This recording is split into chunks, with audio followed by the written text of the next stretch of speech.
So, verse 27 from Vilapa Kusumanjali. Oh, Varoru, nicely tied girl. Your excellent earrings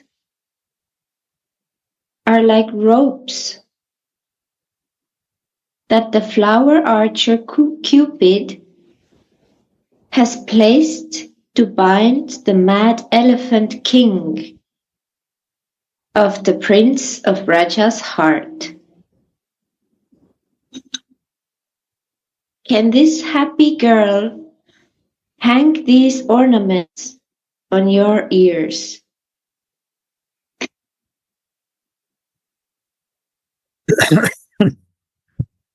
Oh, Varuru,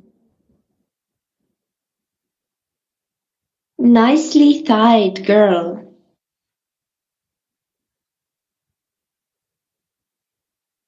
Your excellent earrings are like ropes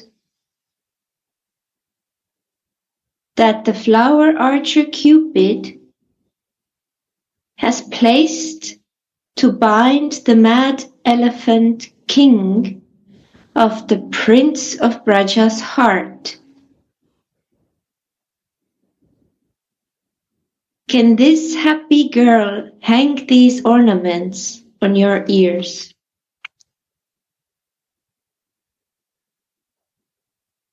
Maybe just a little comment about the verse, because it's a little confusing.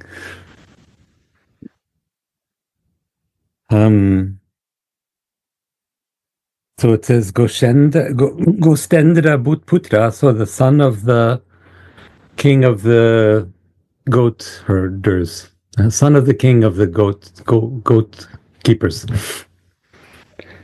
So the king of the goat keepers is Nanda, the father of Krishna. So we're talking about Krishna. This is Krishna.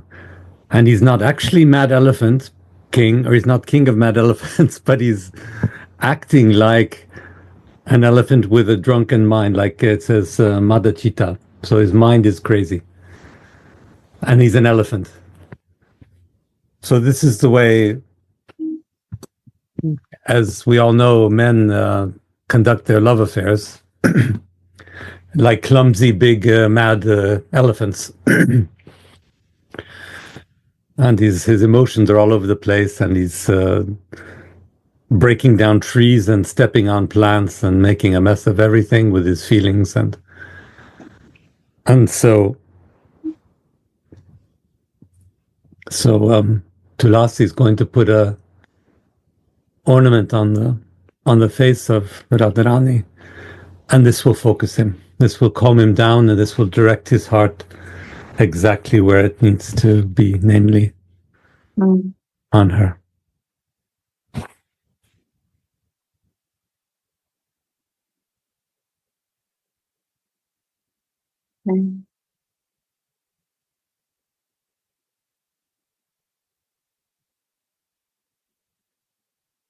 Sri Raghunath Das, who suffers separation from his beloved deity, experiences the gradual service of the embodiment of Mahabhav. Namely Radha, right? We agree. Yes. He's serving the embodiment of Mahabhav, who is Radharani. And also gradual service. Yeah. Very nice. That's really very nice. Let's stop. That's a very nice meditation, my dear. That it's not sudden. It grows. And it grows for all of us. All of us gopis. As we gradually go deeper into ourselves, then we realize ourselves as servants of Radha, and this is a gradual process. Like Gurudev says, slowly but steadily. I think he quotes Prabhupada with this.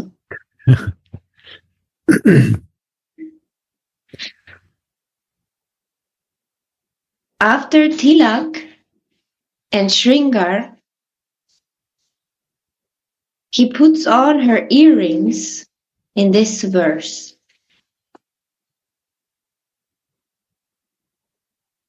It is the nature of Mahabhav to make Krishna happy by playing with him.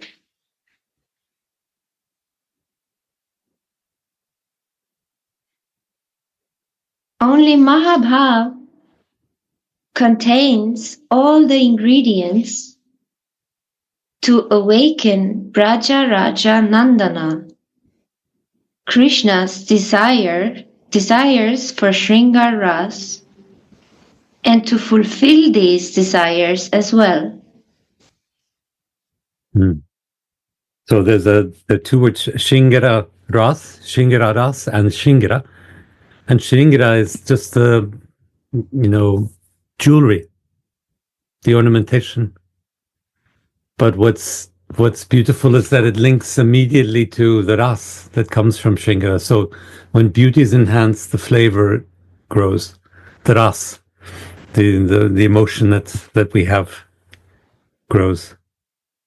So there's this perfect connection between the outward appearance of Radha, which is made more, we would say in material consciousness, just made more physically beautiful by Tulasi putting on the jewelry and the makeup. But we know that this means that inside it's her beauty that's growing. Everything that's on the outside of this so-called body is not material, it's a spiritual body. And so it's her soul which is becoming more beautiful in preparation for and in thinking of meeting her Krishna. Her beauty grows forever, always new. Radhe Radhe. So by Buddha Prabhu's sharing, one inspiration come. So putting Shringara makes Radha beauty because Manjari putting feeling with Mohan to Radha, which Lila happen, which Lila will happen. This is real Shringara, give Radha more eagerness. Then Radha become more shining. Not by jewelry, with jewelry. That's why Manjari need to know her feeling properly. And the Manjari putting Shringara means her feeling. Then this feeling by Manjari putting, then Radha shining. Then who will taste it? Mohan taste it. Manjari sub Mohan through Radha, then makes Radha happy. Not only Shringara, Radha.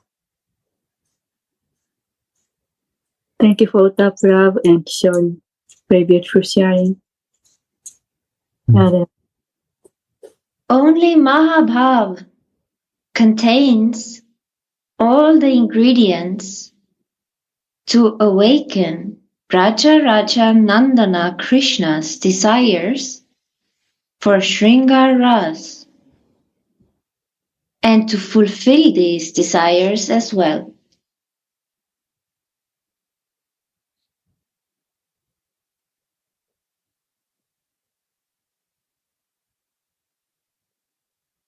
Now follows a quote from Chaitanya Chaitamrita. Say Mahabhava Chintamani Sara Krishna Vancha Purna Kore E Karya Yara. This Mahabhav is the quintessence of the Chintamani jewel of love, whose only duty is to fulfill Krishna's desires. Right. So duty, it doesn't say duty in the verse. Duty is a Western moral concept that we don't have here. What it says in the verse is that she exists. The purpose of her being, the purpose of her existing is to fulfill these desires. So Mahabhav, we said earlier, I think that Mahabhav means that she is the totality of all moods. All the moods in the world, she has them. She is them. And this puts her in the perfect situation to do one thing, and that is to deliver the love. So her existence is that. It's not just that it's a nice idea that she can say, yes, I'll do that or not. It's my duty, maybe I'll do my duty. No, it's her very being. And we believe in our tradition that this is our very being too. Once we understand in our hearts that there's nothing else for us to do in our existence except give love, then we'll fully be in our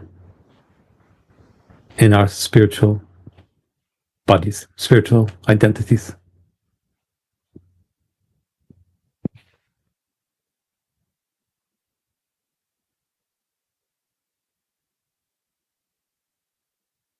This Mahabhav is the quintessence of the Chintamani jewel of love, whose only duty is to fulfill Krishna's desires.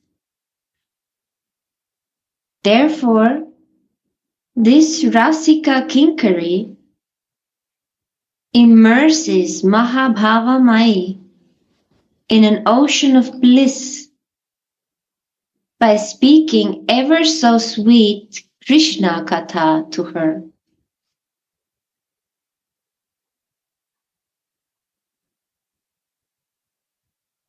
Do you know what Raja Nandana's heart is like?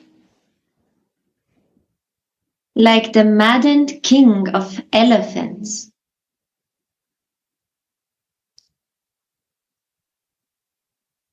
A relishable thing can be understood in two ways.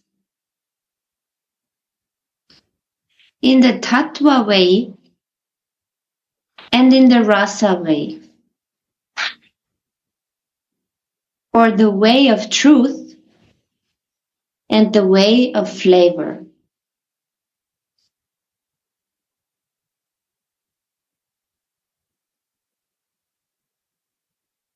Take a rasgulla, a sweet Indian ball. To know how the rasgulla is made and what ingredients are required to make it is the tattva way of understanding it. And to place it on the tongue and actually taste it is the rasa way of understanding it. Without placing the rasgulla on the tongue, its taste cannot be known and relished.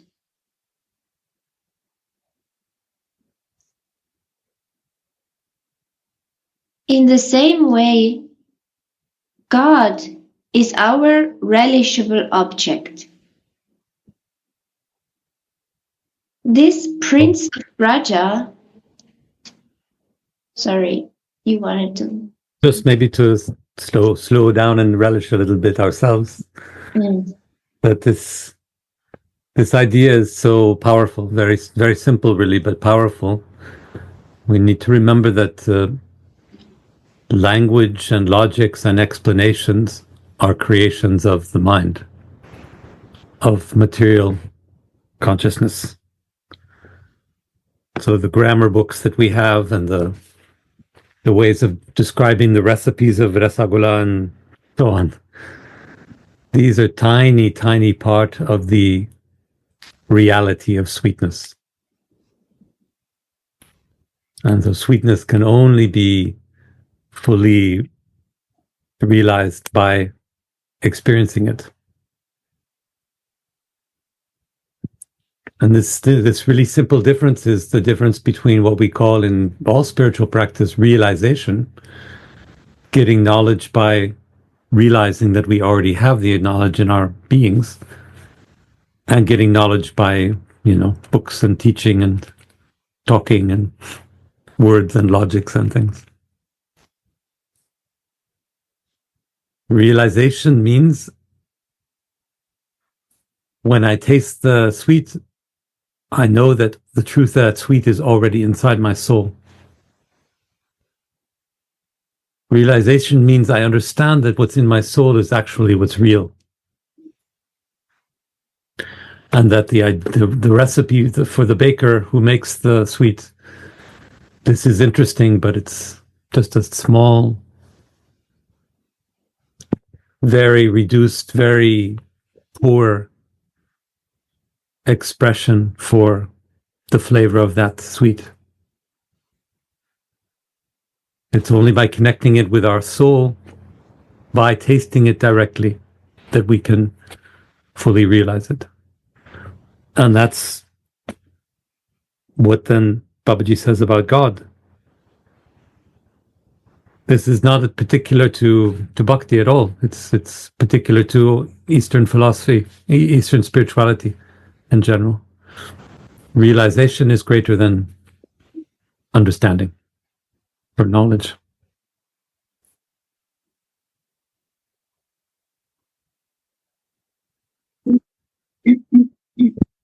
I hope that's useful. Very much.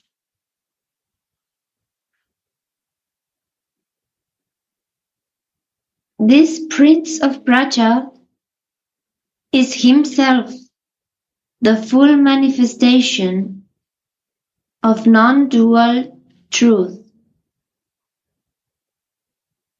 the abode of full opulence and sweetness, and transcendental relish personified. The Upanishads therefore call him Rasovaisa. He is he's taste. I'm sorry. I was just going to say, I'll bet Ramdas could explain this nicely for us. What? Rasovaisa? And the Prince of Raj is the full manifestation of non-dual truth. Aha, Tattva. Tattva.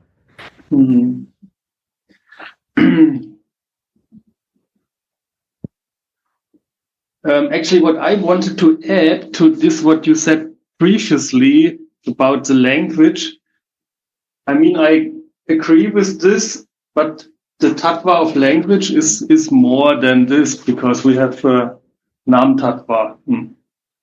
Yeah. The names of Radha and Krishna, which are identical with Radha and Krishna. So in the spiritual realm, in the personal view of bhakti, Nama, Rupa, Guna, Rasa, and Lila, these are these different aspects of this reality. And Nam is one important part of it. So the name of Radha and Krishna, so Radha and Krishna are only complete with their name. And basically, in the spiritual vision, you can say that every word is a name of God. So when we have the real language, which is the spiritual language, it's also part of the lila and part of the spiritual reality, I would say. But we misuse the language in the same way as we misuse our form, our rupa and our lila and our rasa and everything, our gunas, and everything we use in a wrong way, because we use it in a materialistic way, in an egoistic way. And so at the end of the day, everything is back into reality, integrated, connected with Radha and Krishna. So nothing is lost of everything, even our form. And this is why we are not Mayavadis. The Mayavadis, they tell like this: there's no form, there's no words, there's no action, no lila, no activity, and there is no feelings, no rasa, no guna, no qualities. But in the real vision, in the reality, in the spiritual reality, everything is there. And maybe in this way also we can say this is this non-dual truth, because all the things fall into place and are not anymore part of a dualistic system which distracts or separates subject and object. So we are one, but we also say we are Achintya Bheda Abheda Tattva, we are one and different. And that's important, this difference also, because only with this difference, all these things are possible, like Lila. When there is not two people, how they can dance, how they can sing, also Nam Tattva singing, how they can have a relationship with Sambandha. Without difference, there's no Sambandha. This is the enhancement of this beauty. Oneness is already beautiful, but one and different is more beautiful, because you have all these things, rasa, lila, guna, nama, included. It's more exciting.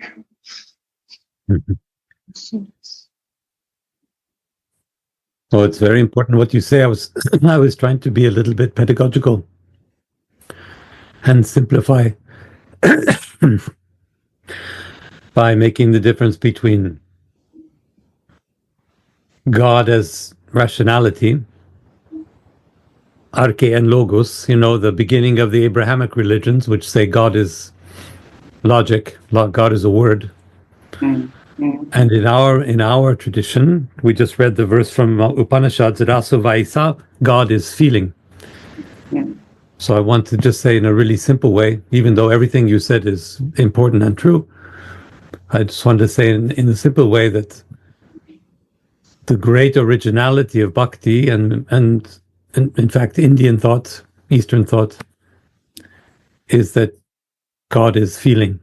The nature, the foundation of existence is feeling. It's not talking. It's not explanation. It's not law. It's not rationality. It's not these things. So, and then we have to come back to the question of God is a name. And God and His name is non-different. That's true. That's something to discuss. But I think deeper and more important is just to realize that when we're trying to do our research in spiritual path, in spiritual practice, it's towards understanding that God is feeling, and that the nature of our soul is to feel and not to explain. Yes, I think it's both, I agree totally. This is the feeling, this is the reality, and it's the important thing that in this Bhakti tradition, this feeling, this ras, is so much emphasized. It's really the essence, the essence of everything, and it's the only reality. But also what we are doing now, talking, it's also logic and reason or intellect, and putting things together in a structure and explaining it, understanding it. And I think we can also rehabilitate, maybe is the right word, also bring back into reference and favor this part of ourself or of this mind, this intellect. It also helps, no? I mean, it's maybe the tattva part then, it's not the rasa part. I think a lot about this word of logos, how it's really meant, or reason, also what we translate into English reason. In German, it's Vernunft. And the good philosophers, they understand it as becoming yourself, becoming real. This is what they mean with this understanding myself and being liberated and getting back to truth or finding the truth. So it's tattva, but it's also a part of the whole story. So the things which we call it today, or how we understand it today, like thinking and logic and stuff, it got a specific tendency in due course of time, but I think this is already a misunderstanding. But I agree totally. That's basically something which is not so important, because this us is the main thing. This is the real essence and feeling, and this is what gives us our soul realization. This is why we are living, and this is what comes out from this exchange with Radha and Krishna, this feeling. And through this feeling, this realization, who am I, starts. Everything reveals then. When we have this experience of bhav or ras, then everything else unfolds, and then all the tattvas are revealed. But it starts with the ras.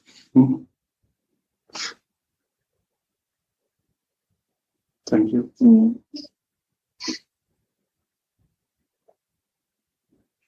I like very much what you said, that we are misusing these things, so like the rupa, the words and everything. And what you're saying now, that this tattva will reveal itself, I feel has so much to do with the grace of Gurudev. Like, there are so many practitioners who are really practicing and studying and everything, and I come from my material life and get the chance to feel something, which is the most important, but without any studying and learning, only because my Gurudev showed me how to use the different parts in the right way, gradually. Yeah, it starts by love, actually. It's also my experience, also with Gurudev Sadhu Maharaj. His love is first, and then all these other things, the knowledge, the jnana, is revealed then.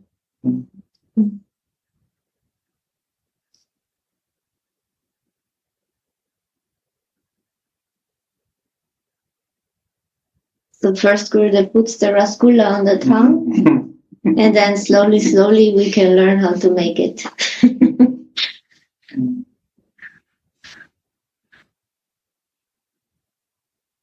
This Prince of Braja is himself the full manifestation of non-dual truth, the abode of full opulence and sweetness, and transcendental relish personified. The Upanishads, therefore,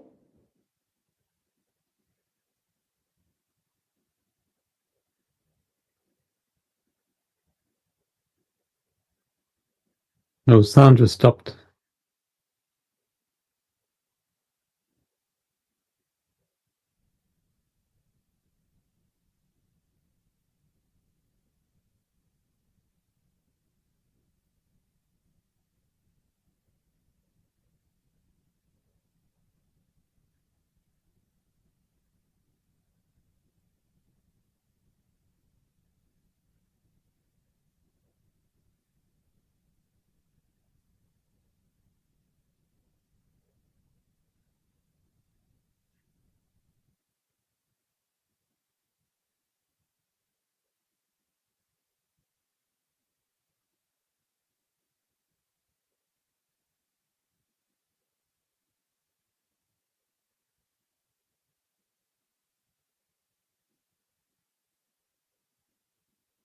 Radhe Radhe Kishori, somehow technical issue, we cannot hear you now.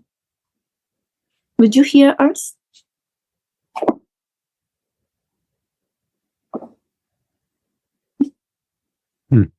I could hear you, Kishori, but Kishori Priya, my dear Kishori, we cannot hear you. Louder.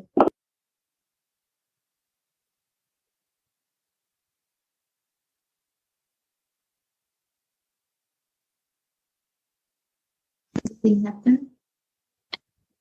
Now it's good? Sorry. All the sensual pleasure of the world is just a reflection of a single drop from the ocean of the Lord's endless transcendental bliss.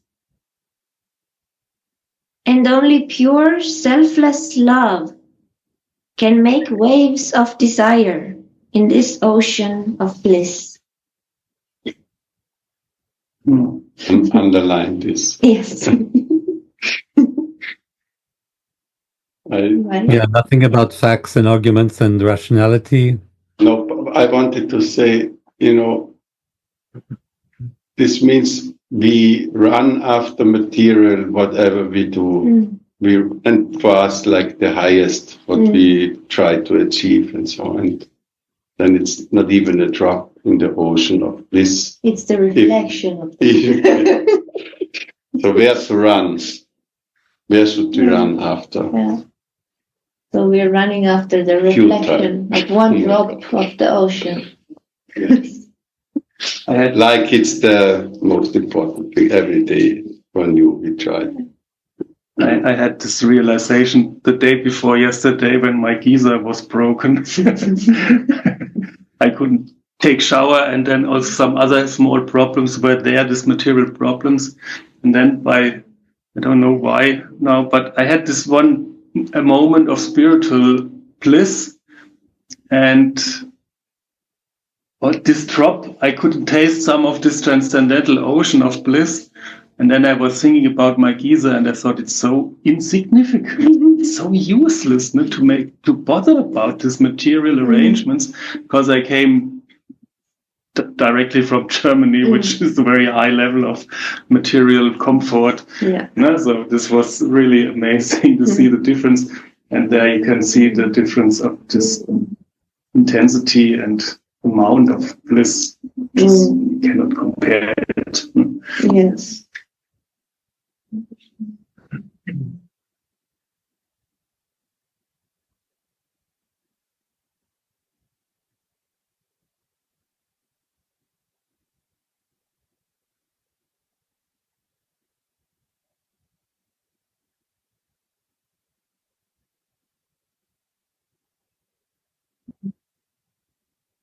And only pure, selfless love can make waves of desire in this ocean of bliss.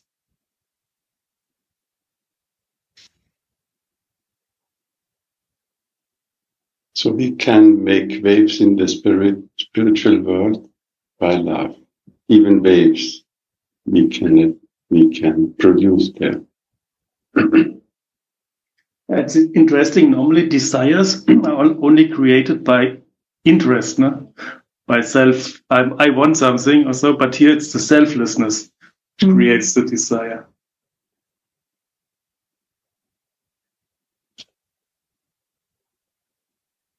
Yes. It's different. Also, because I feel that here, but Odham, and maybe you can try to help me understand, but I feel that here is the ocean of bliss that we are talking about is the Prince of Raja himself. And who can make waves in this ocean of bliss is only pure selfless love, who before we read is the embodiment of Mahabhav.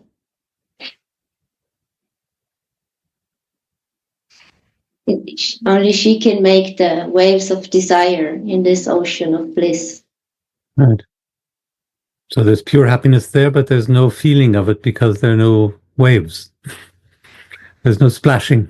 No movement, no action. That's it. Like you mentioned, no?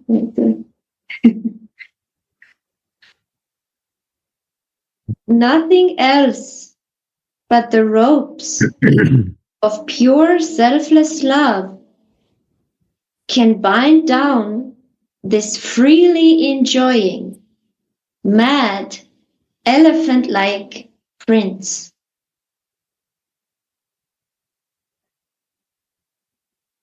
And these ropes are now, these are referred The shingra, the earrings. no? that Tulsi is placing on Radharani. Exactly. Very sweet. And so this big, clumsy, foolish Krishna is all the bliss in the world, but knows nothing about what to do with it. Oh my God. And then by the selfless love and the service of the Manjari, he gets a little bit of steering, gets pushed in the right direction, and then finally the waves will come and he can enjoy it. The king of the elephants. Drunken too, right? Wasn't it? Yes. Mad elephant. And Mad. so on. Yeah, mad, yeah. Yeah. Like in English, we say a bull in a china shop. Just making, crashing and breaking everything and nothing really, no really directed feelings, no emotion. Elephant. London.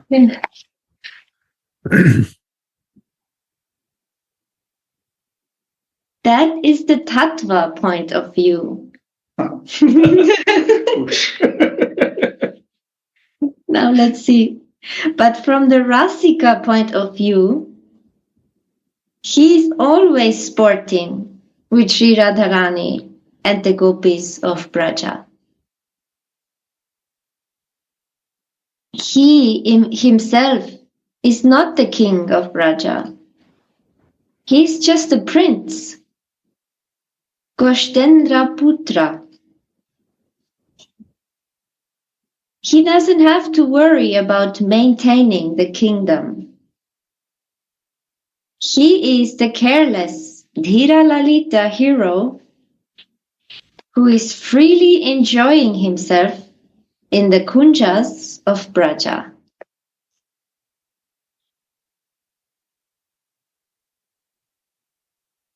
But Cupid has placed some ropes in the form of Sri Radhika's ears, representing her pure love.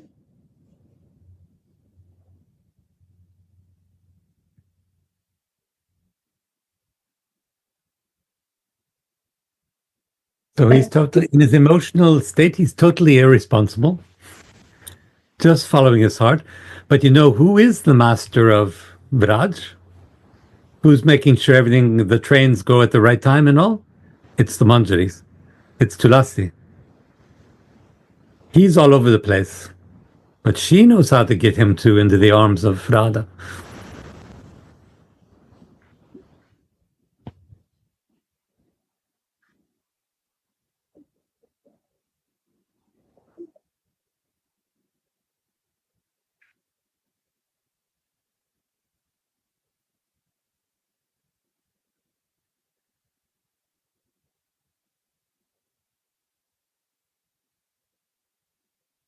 But Cupid has placed some ropes in the form of Sri Radhika's ears as a trap to catch this intoxicated, mad elephant king. Tulsi says, "Your ears are naturally enchanting Krishna with their beauty. And now I've even hung these earrings on them. Now this mad elephant will always remain under your control and will freely play with you."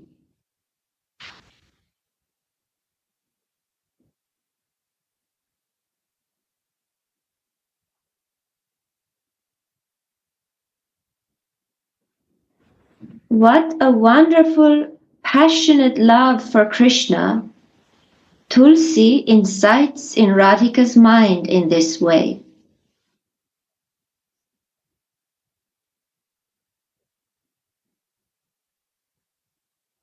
How wonderfully that shines on the face of Krishna Anuragini Radhika.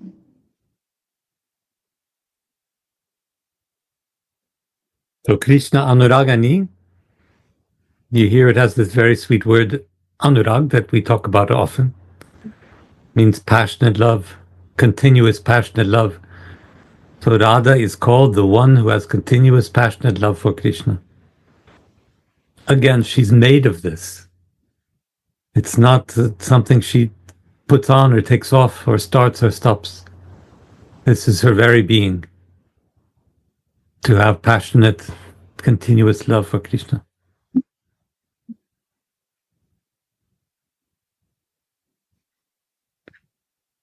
I don't know if I say it too often, but it's so easy for us Westerners to think of these figures as people, that do what they want and live their lives, and then they fall in love with Krishna or somebody else. But this is not figures in the spiritual plane. So Radha is just not just a beautiful woman who falls in love with Krishna, and maybe next week she'll fall in love with somebody else. No, Radha is made of pure love for God. That's her complete 100% being. There's nothing else her body does except love God, except love Krishna. So these words like that remind us, Krishna Anuragini, that there's nothing else. She doesn't like to go horseback riding and then love God. No, it's just loving God, nothing else. She's made 100% of that.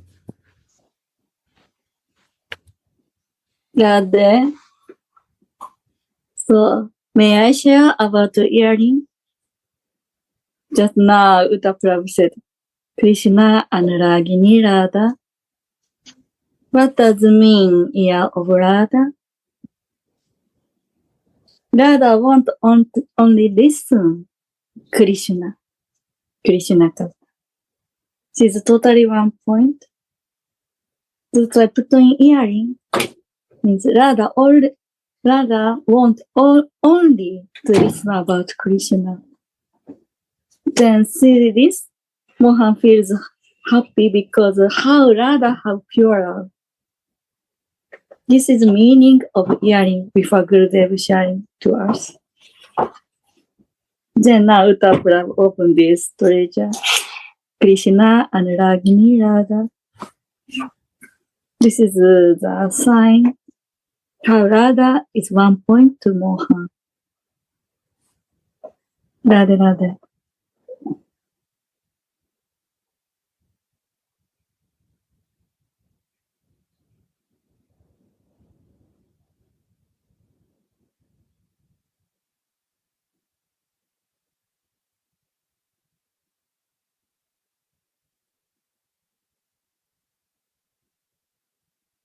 I have one question, I think, or something that I try to understand. Because before we were reading this sentence of the ocean of bliss and how the waves are created by the selfless, pure love, and I felt like we went so deep into this beautiful pastime, and then the sentence came, this is the Tattva way. And now the rasa way comes. And until now, I've been like trying to understand what about this was the Tattva way. And so I feel like I need some explanation, or maybe to try to share a little bit more to understand the difference. So I feel like, like the explanation of the bliss, the ocean of bliss, and how the waves can be made in the spiritual consciousness or in the spiritual realm only by pure love. and how when we are in this material consciousness, we are doing sense enjoyment, which is only the reflection of only one drop of this. So this is like the explanation of what is going on. But what we see there is the lila, no? Like if we go in. So I feel it is, as you can see from my talking, it's not so clear. So I think if you could share a little bit more on this point. But for me, after this, the words became more powerful. Like after this point, it really shook me. And also the words now became so much more powerful. Like also, what is the meaning of Krishna is the careless Tira Lalita hero. And like Uddhav now emphasized the word Krishna Anuragini Radhika. So it for me somehow links to the point which you said before, that all these 5 things are ingredients of that. So like the words can bring you so deep.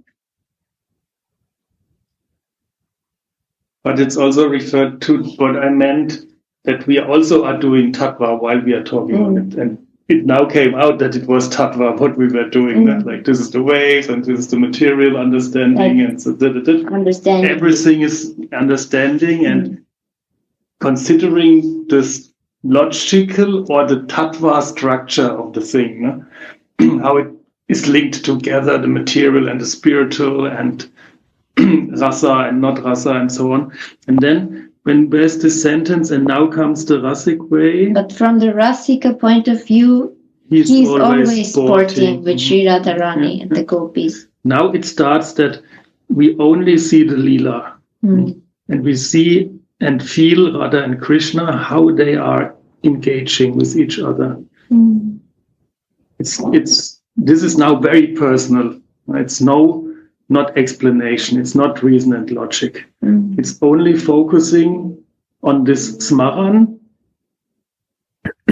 Always sporting, with Radharani and the gopis. And well, then he himself is not the king of Braj. He's just the prince. He doesn't have to worry about maintaining the kingdom.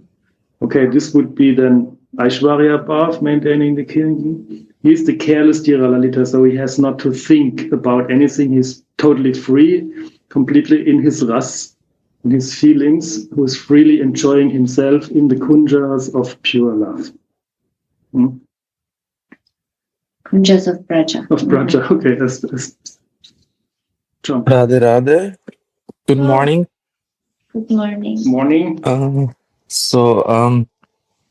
Just one thing came to me. I think this is a very deep verse, and actually, what now Kishori was reading, and all of you were sharing about, that Krishna is that intoxicated elephant. He's Dhira Lalita, and he's trapped by, the beautiful ears of Swamini, and Tulsi incites those feelings. It's actually this explanation is the composition of the Kam Gayatri mantra. So if we meditate on the Kam Gayatri mantra, we will see that all these ingredients are actually present. Krishna is totally, he's actually, as Uddhava said, he's only like bound, and he can only be, put to the ground by the selfless embodiment of Mahabhav Swamini. So if we go in like more deep into this explanation, I feel, there's so much richness to understand how also to meditate on this Kam Gayatri mantra, as Gurudev always explains, that it's actually Swamini who can only attract the Dhira Lalita, the Prince of Raj, with her selfless and intoxicating beauty. And the manjaris who are witnessing this Leela can actually, serve them in that explicit moment. So I don't know if this fits, but it's just something which came to my heart, and I felt it's actually very, very beautiful to to see how we can translate this also in our meditation when we are chanting the Kam Gayatri. Radhe Radhe. Right.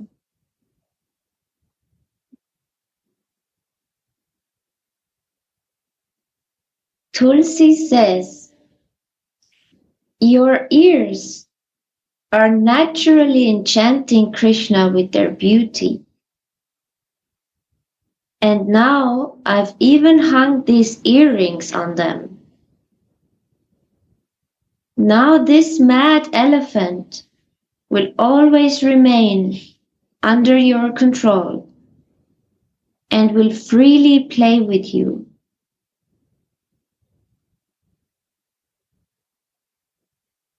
What a wonderful passionate love for Krishna Tulsi incites in Radhika's mind in this way.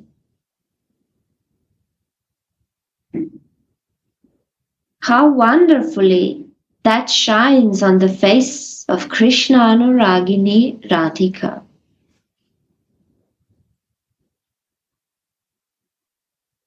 To see Radha and Krishna, one must understand their deep, passionate love for each other. With the ointment of Anurag.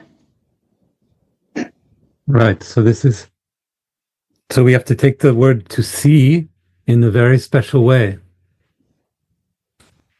Since the sentence refers to the ointment that goes in the eyes, the ointment of passionate love.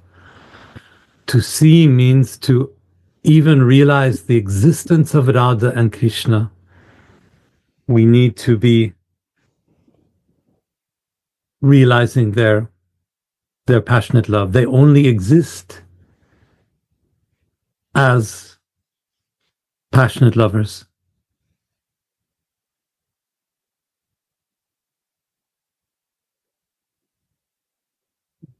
To have any kind of realization of what they're doing, we must realize that their relation is one of love. Their existence is one of love. That's how I read this. To see.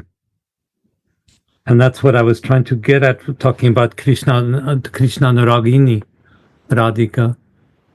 That somehow it's not just an emotion that might come or go on a cloudy day or in the sunshine, but that she's made entirely of that. And if we wish to have a relation to her, and if we wish to realize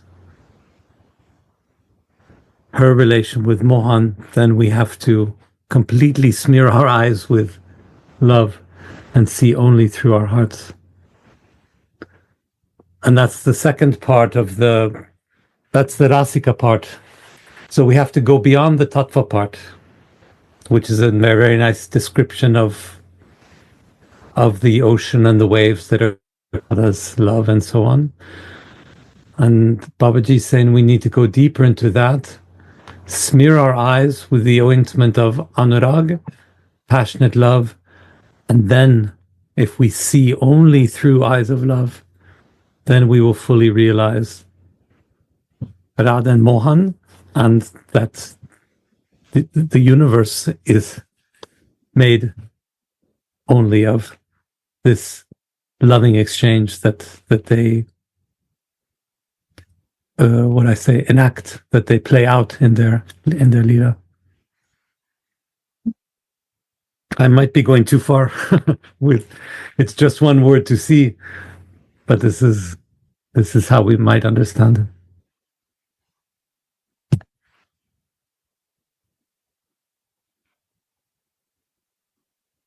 Shyama Sundar is the beloved of Anuragini Swamini.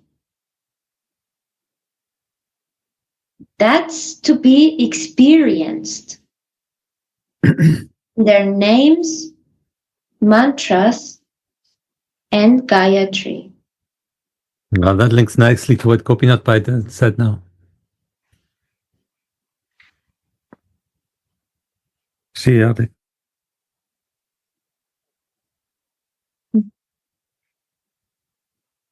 And here is also, that's to be, not to be understood, but to be experienced. Mm. The sweetness of all this becomes revealed through the sadhaka's anurag. Mm-hmm.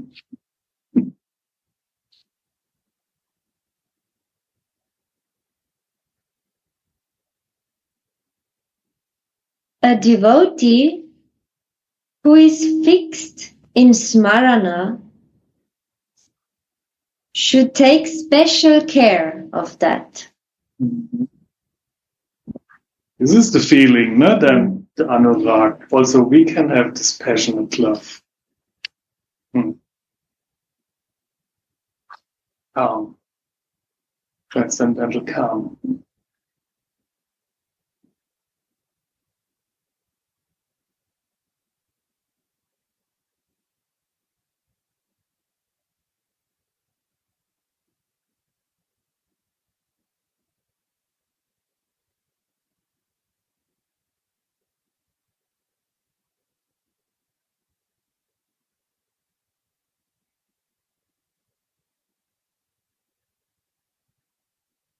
Shri Radhika enters into Nandishvara town in the morning. Now comes the lila. Once you are fixed in smarana. Assistant rasa, we are in lila. In smaran. Shri Radhika enters into Nandishvara town in the morning to cook for Krishna. And Shyam is already standing by the town gate to watch her passing by. The Sakis show her, "Hey, look! There by the town gate is Shyam Sundar." As soon as Vamini hears this, she naughtily pulls her veil in such a way that her face and some of her other limbs become slightly exposed. The thorns of Braja are also servants of Shri Radha Madhav. Srimati steps into one such a thorn, and the maidservant helps her by pulling it out of her foot again. Swamini uses this opportunity to look at Shyam Sundar once and to show him her face.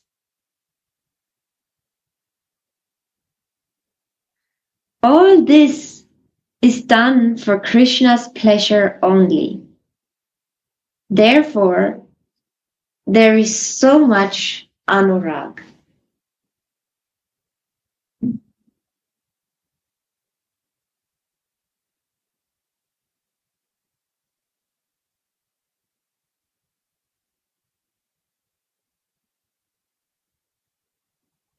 So this is the selflessness, how Radharani is acting. And also, he mentions this word naughty. And she lifts her veil a little bit so then Krishna can see something of her face and her ear maybe, catch it. And this is the mood also of Radhike. This naughtiness. It's called Rangili. And Rang actually means color originally, but Rangili is this naughty behavior of Adichu when she is teasing Krishna or when she is the active part in the love play. And this is so overwhelming for Krishna. I like it so much. It's the best.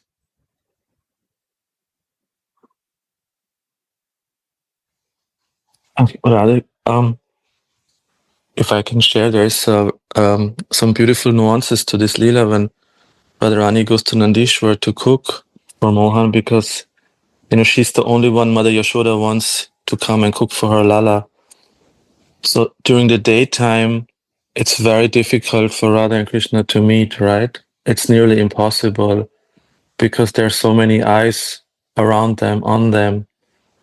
But this is also the moment when a lot of secret messages can be exchanged, right? It's a very a very special time when she enters the home, because there all the elders and everyone is watching them. But we've seen also in Vilapa Kusumanjali there's so many episodes where communication takes place. And now when the Rani is walking on the steps and Mohan is standing there, this is a very rare moment in daylight to exchange and communicate, right?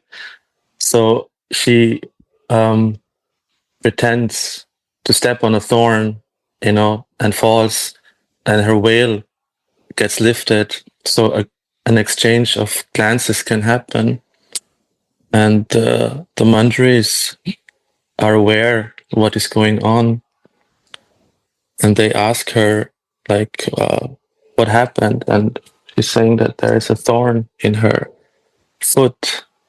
But in this Parakya mood and Rahasya mood, the Manjaris also know why this happened. And then one of the Tulsi says to her,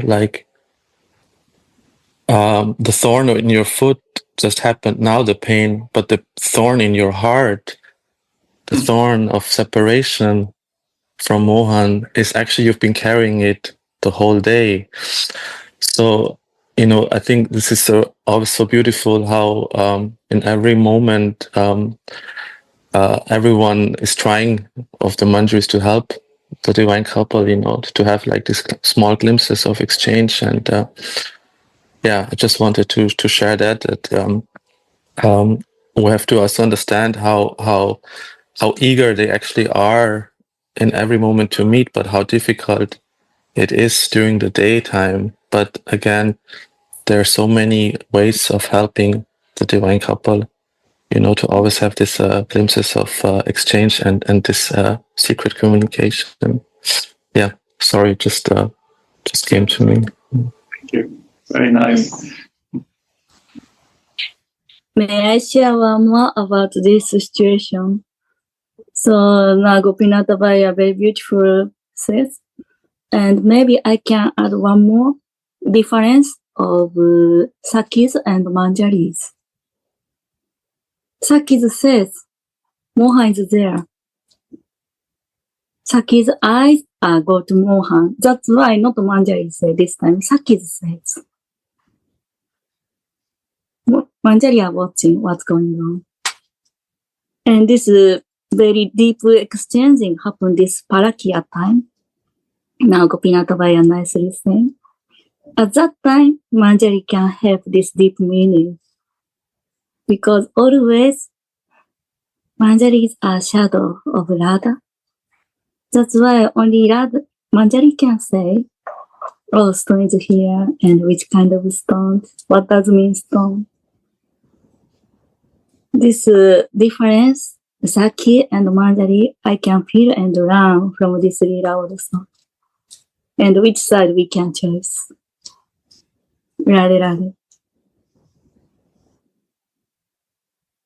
So nice. Now, through the sharing of deeper meaning of this Leela, I feel also this sentence makes so much more sense, that the sweetness of all this becomes revealed through the sadhaka's anurag. So, through the sharing of Gopinath of this Leela, I feel like only this love that he feels or she feels to her Guru Manjari, and then our Guru Manjari feels to her Guru Manjari, and they know the heart's desire of Radhika.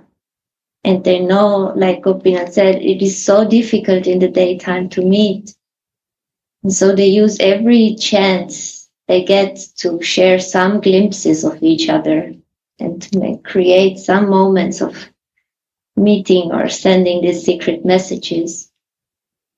And we can relish this sweetness by reading this only because this love is there. And so we can try to go deeper and understand and relish this sweetness.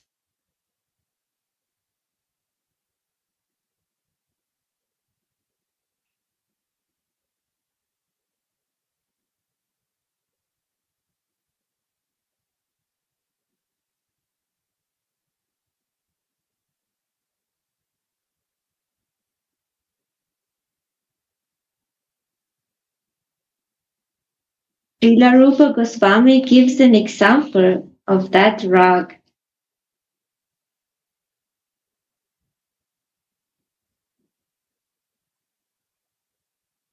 Seeing Sri Radha from afar, Lalita tells her Sakis,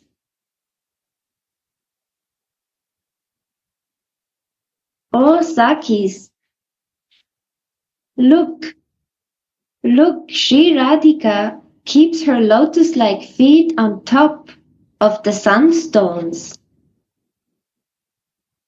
that are as sharp as swords and that have become as hot as fire because of the midsummer sun shining on it. But to her, they feel as soft as a bed of blue lotus flowers, because she feels very happy by seeing the prince of cowherders, Krishna, standing on that mountain. Thus, she does not budge an inch.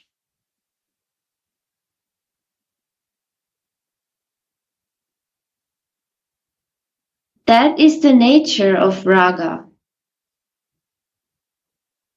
When one experiences that raga as ever fresh, then it is called anuraga.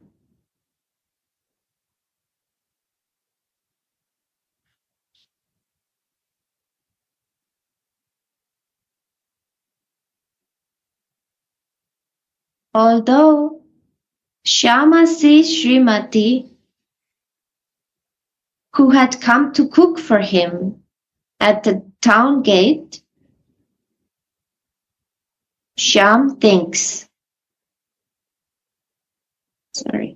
Although Shyam sees Srimati, who had come to cook for him at the town gate, Shyam thinks,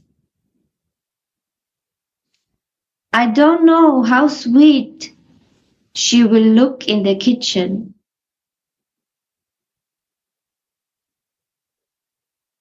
When Swamini stands in the kitchen, her clothes and ornaments are disheveled, and she has no veil on her head. Shyam quietly peeks through the window, having given the maidservants a hint beforehand not to say anything. But Swamini soon notices that Shyam is watching her. So she pulls her veil over her head and rebukes her maidservants. That also looks very sweet. Shyam thinks to himself, "I've never seen you so beautiful before."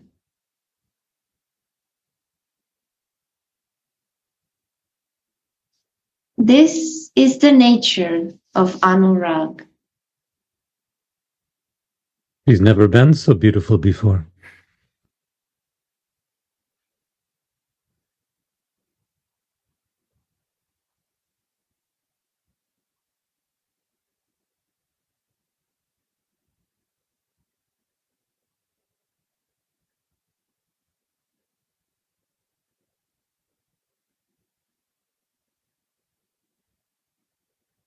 It's always fresh, and you can see in this lila, which is a very tiny part of the whole day, this scene when she starts cooking, how we can elaborate on it.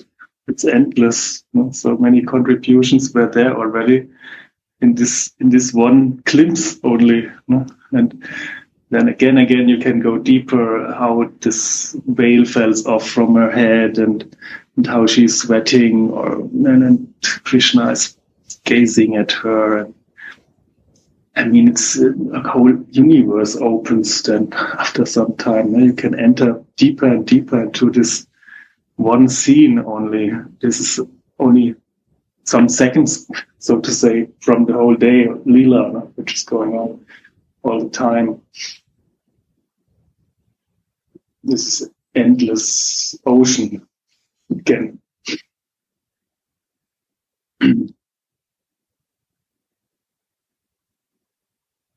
And I think it's really a huge chance for Radha and Krishna to see each other in this moment, in this environment with the social control and the elders around, and Mother Yashoda is there, and different other people from the family. And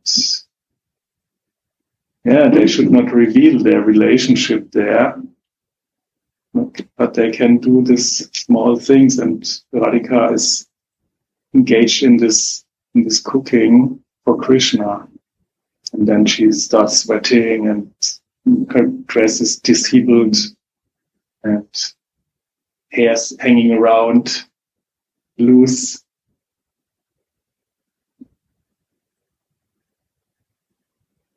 You go into the scene.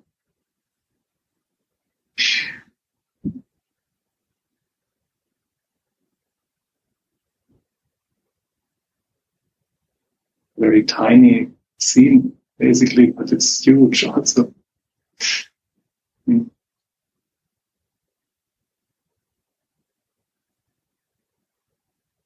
Then every movement becomes a dance. Yes. And they also communicate, not by words, but by glance, by movement, by gestures, by mimic.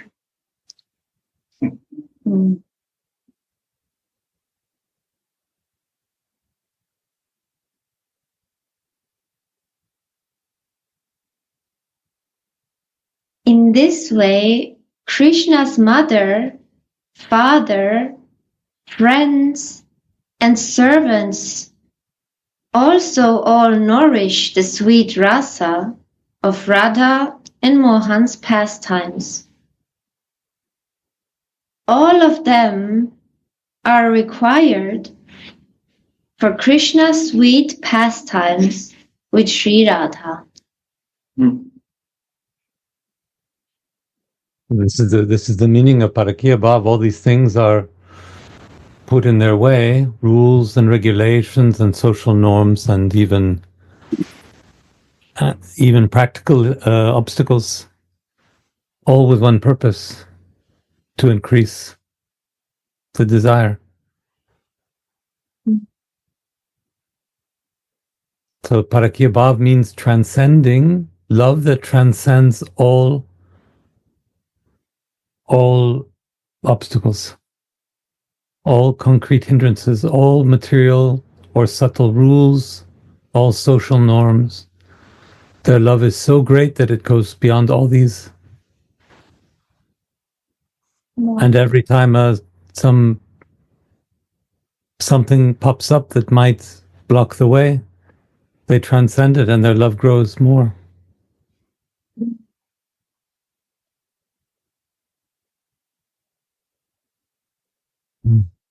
Yes, it's interesting that it's not just that the love transcends all obstacles, but that the obstacles are necessary Yeah, exactly. for it to grow. They play their part. What was the line that they're required? Yes, So nice that you say that, exactly. they're required.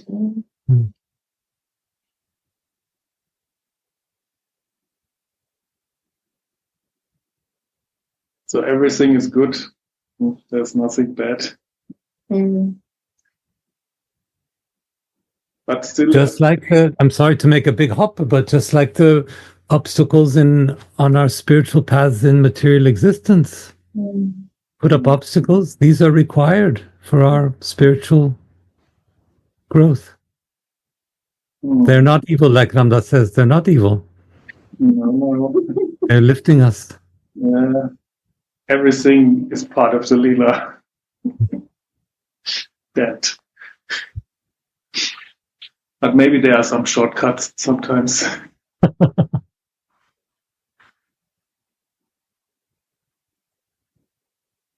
Well, and then it's always surprising, ever fresh. Yes. You never know what obstacle comes next.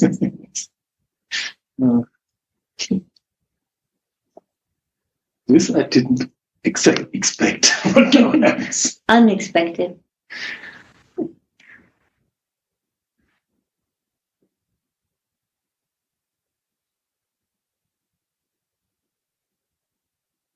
Tulsi hangs the earrings that enchant, even mind enchanting Krishna, on Swamini's ears. When Tulsi hangs the earrings, she notices that the earrings illuminate Radhika's golden mirror-like cheeks, and the cheeks illuminate her earrings. Tulsi slightly smiles and says, Shyam's mind is like a mad elephant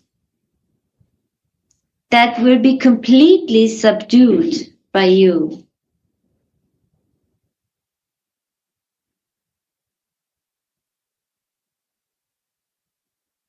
The beauty of Sri Radhika's cheeks and earrings is described in detail in Govinda Lilamrita.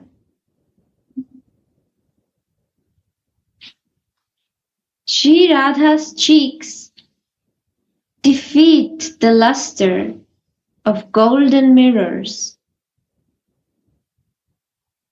and they are like two ponds full of nectarian elegance in golden soil.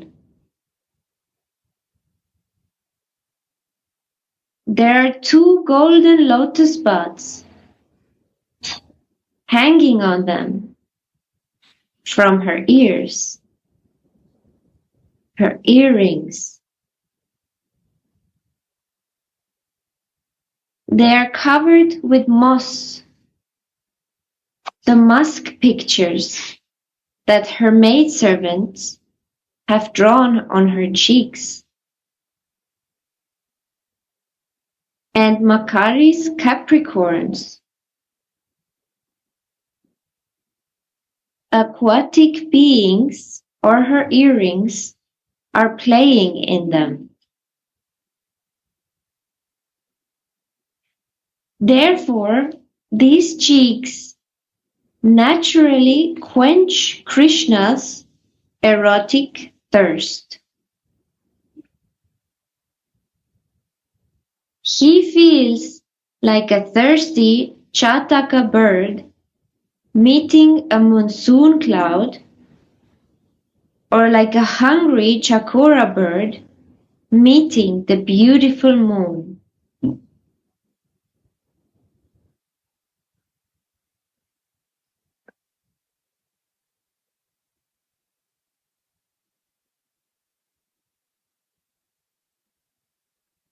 I think we all know now that this chakata birds and chakora birds, they only drink this water which is touched by the moon rays or by this monsoon cloud.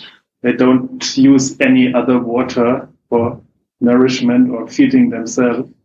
So like this, Krishna only can relish this love which is coming from Radha, not just any kind of love. So the speciality of Mahabharata, Radhichu Anuragini, is what makes him rising, what rises his erotic feelings.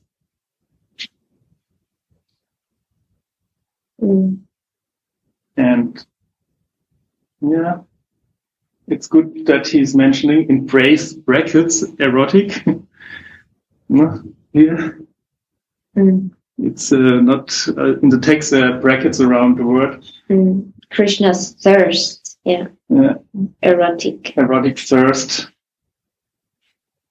Yeah, we have to think about to meditate about this also. That what kind of lust is rising in his heart. It's erotic lust also. Madhurya. It's the most intense ras.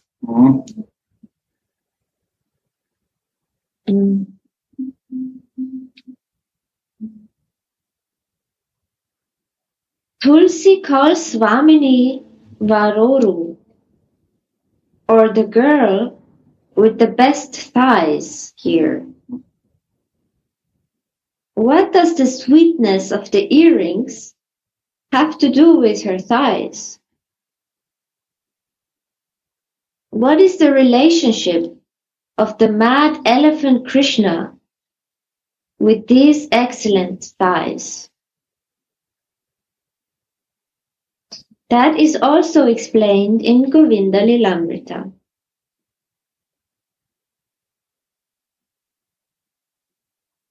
Has the Creator given Cupid, upon being asked for, Radhika's thighs that are like golden posts for tying up elephants? These posts have now tightly bound down Krishna's mad elephant-like mind with the chain of their sweet beauty.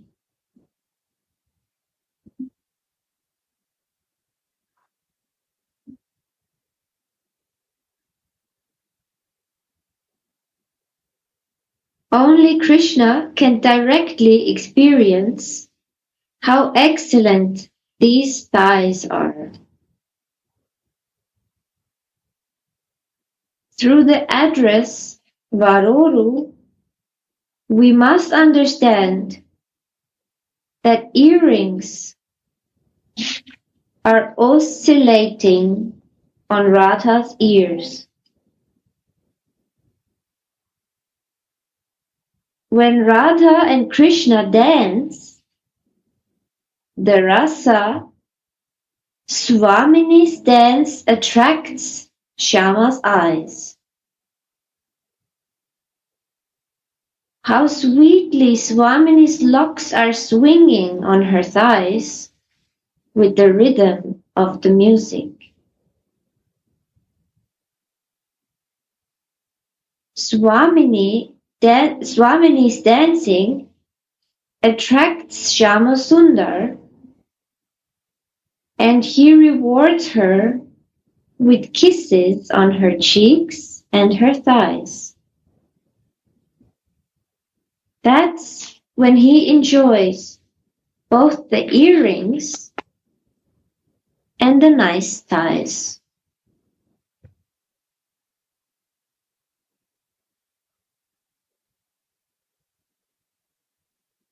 Sri Radhika's maidservants understand all this. The divine couple cannot hide anything from them.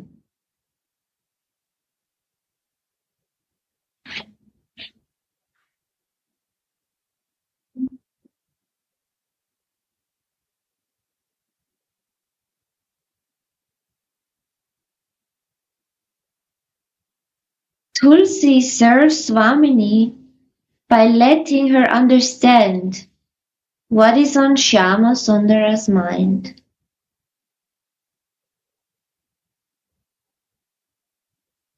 No one else but the Kinkaris can serve like that.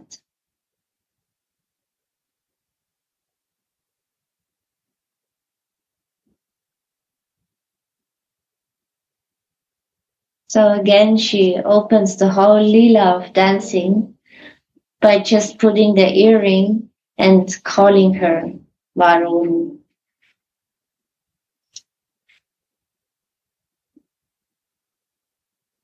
But I have one question. How is it possible that Tulasi understands what is on Shyama Sundar's mind?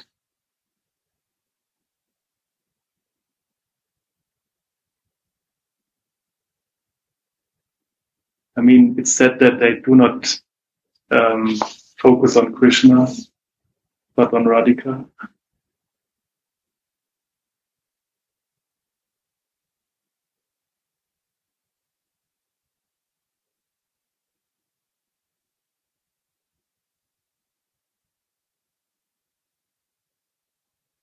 Radha. Maybe I can share on this point just a little to inspire you to share more. So a few days ago in the morning class, we were reading that Krishna's happiness is Radha's happiness. So the Manjaris, they think not independently on Krishna's happiness, but sometimes they have to make happy to him, to make happy to their Swamini. But how they can make happy to him if they don't understand his feelings, right? So to make happy to their Swamini, then they have to make happy to her Mohan, not independently.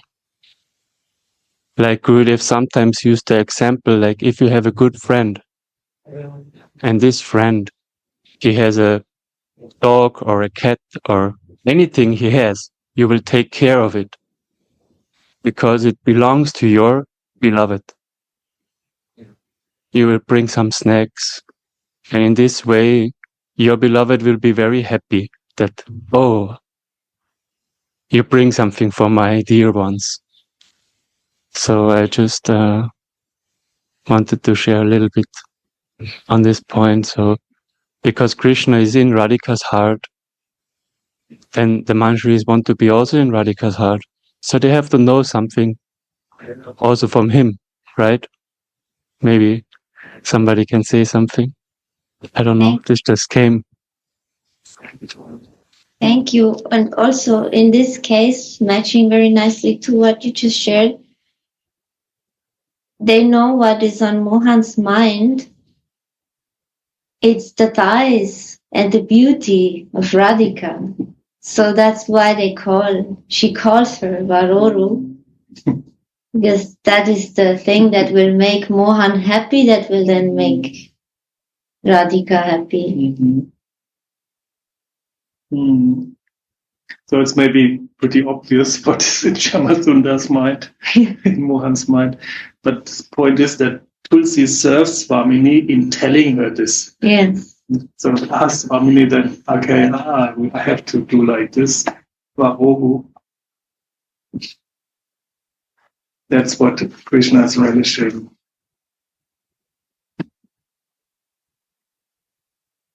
Also intensifies, and also this is this innocent aspect of Radhichu. Maybe she's not aware so much about what is Krishna's pleasure. Sometimes I think she's very much aware, like this naughty lifting of the veil, But on the other side, she's also very innocent, and then the kinkaris and the gopis have to tell her what to do and help her to increase that part or that things which nourish and give pleasure to Mohan.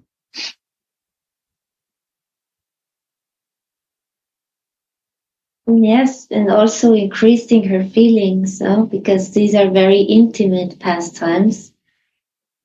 And when she says Varoro, just this one address is not only saying or addressing the thighs and the dancing, which makes the locks and the earrings move and jingle and everything, but also this reminds her how Mohan is kissing those thighs. Mm.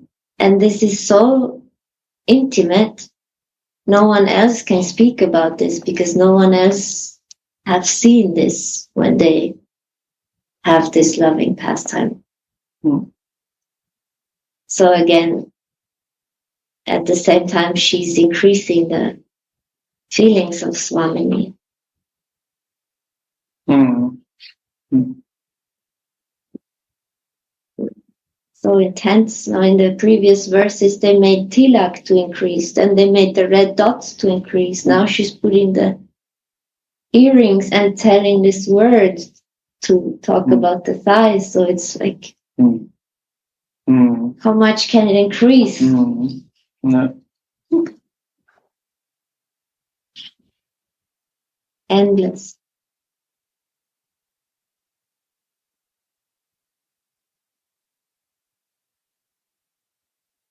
No one else but the kinkaris can serve like that. That is the supreme goal of the Gaudiya Vaishnavas in the age of Sri Chaitanya Mahaprabhu. All this can be understood by following in the footsteps of Rupa and Kusumanjali.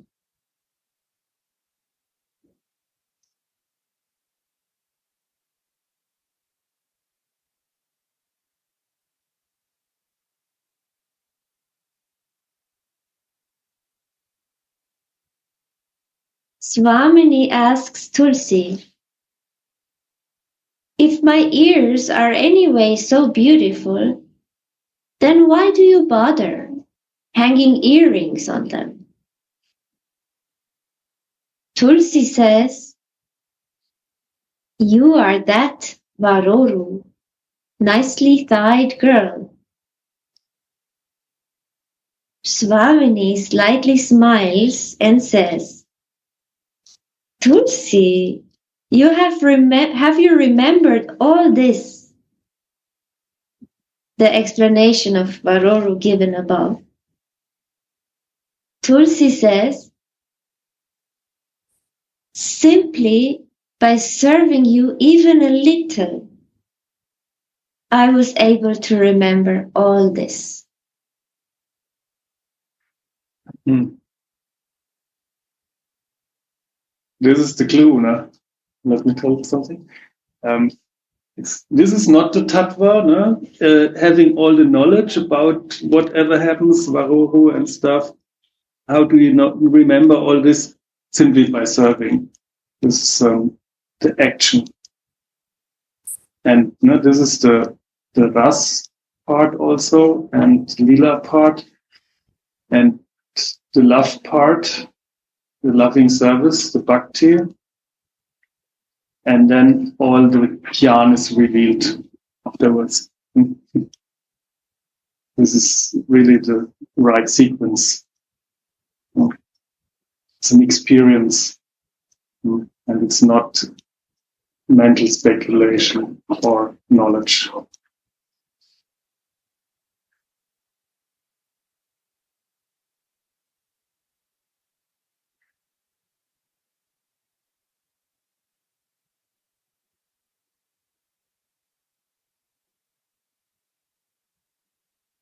Shri Rasika Chandra Das sings, Oh, nicely thighed girl. Oh, enchantress of Krishna. Your playful ears are like Cupid's binding ropes that find no match in this world. The mind of Hari, the prince of Braja, is like a lusty elephant that is easily caught with these two beautiful ears. When can I blissfully hang the best ornaments on them?